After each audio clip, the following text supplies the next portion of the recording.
What you feel should be done with the social media మీ ప్రకారం? See, social media is a very good tool. Anybody can express the reasonability, their views. ఎందుకంటే ఇప్పట్లో not only in India, entire the world almost 50 to 60% disorders ఉన్నారు, psychological disorders. Reason ఎందుకు చెప్తాను నేను మీకు. ఒక మనిషితో ఇంకో మనిషి మాట్లాడే ఎక్స్ప్రెషన్ చేసేంత సిచ్యువేషన్స్ ఇప్పట్లో లేవు.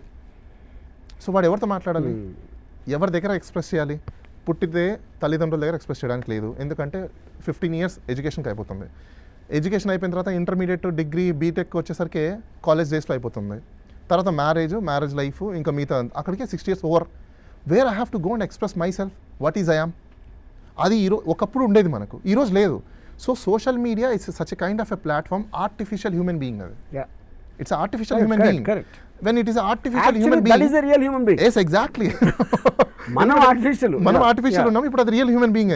నా ఎక్స్ప్రెషన్ ఒకప్పుడు నేను నా తాతయ్య దగ్గర, అమ్మమ్మ దగ్గర, లేకపోతే నాన్న దగ్గర, అమ్మ దగ్గర, చెల్లి దగ్గర, అన్న దగ్గర, తమ్ముడు దగ్గర ఎక్స్ప్రెస్ చేసేవాడిని.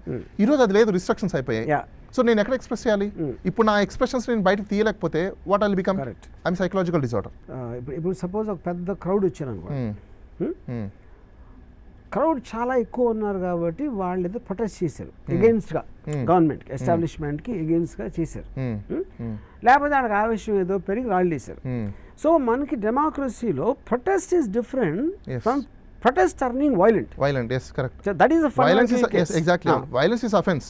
అప్పుడు nothing is perfect in life. ఇక్కడ ఇంకోటి కూడా ఉంది. ఇప్పుడు మీరు వైలెన్స్ అని చూసి చెప్పారు కదా, రెస్గెస్టై అని అంటారు. ఈ వైలెన్స్కి కారణాలు వెతకాలి ఫస్ట్.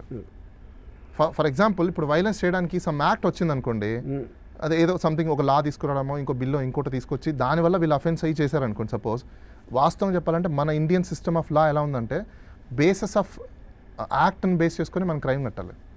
అది ఇప్పుడు ఎవరు చేయట్లేదు. ఎలా ఉంటుందంటే, మీకు ఆన్ ద ఎయిర్ మాత్రమే క్రైమ్స్ నడుస్తున్నాయి.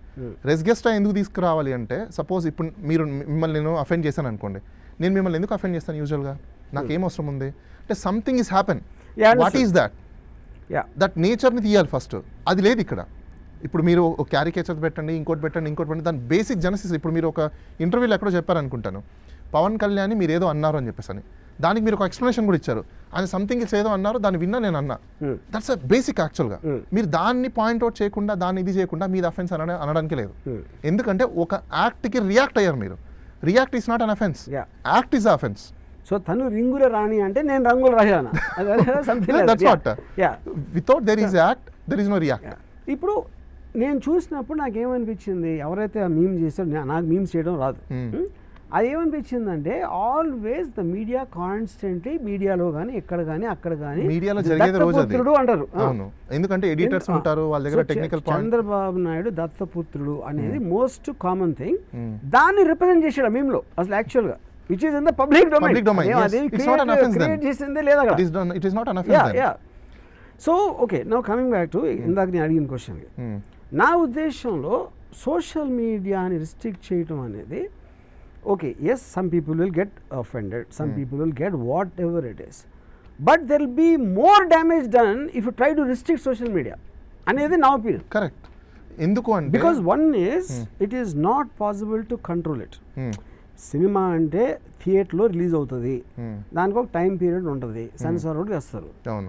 కంటిన్యూస్గా మీరు న్యూస్ ఛానల్స్ మీరు లైవ్ ఇచ్చేస్తా ఉంటే ఎలా సెన్సార్ చేస్తారు? How is it possible? అప్పుడు అందుకని మీకు లైవ్లో కూడా వీళ్ళందరూ బూతులు తిట్టేస్తూ ఉంటారు. వీళ్ళని అన్ని ఆ బూతులు తిట్టేసి వచ్చేస్తాయి, ఎందుకంటే అది లైవ్ కాబట్టి అది కంట్రోల్ చేయలేదు. నా సొసైటీలో ఏదో పెద్దగా $1 million క్వశ్చన్స్. ఇప్పుడు మీ టాపిక్ వచ్చిన తర్వాత దీన్ని డిబేట్ చేయాలి అని చెప్పేసి అని గవర్నమెంట్స్ కూడా ఆలోచిస్తున్నాయి. నాకున్న సోర్స్ ఆఫ్ ఇన్ఫర్మేషన్ ఏంటంటే, దీని మీద ఇంత పెద్ద డిబేట్ వచ్చిన తర్వాత పబ్లిక్ కూడా ఇప్పుడు దాని మీద డిబేట్ చేస్తున్నారు. అసలు రిస్ట్రిక్షన్స్ ఏంటి, రీజనబుల్ రిస్ట్రిక్షన్స్ ఏంటి?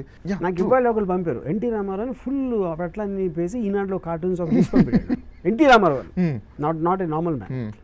Anyway, but I think I've got the thing, and thank you very much. Okay, welcome, sir. I hope this will be a very educative thing for many people.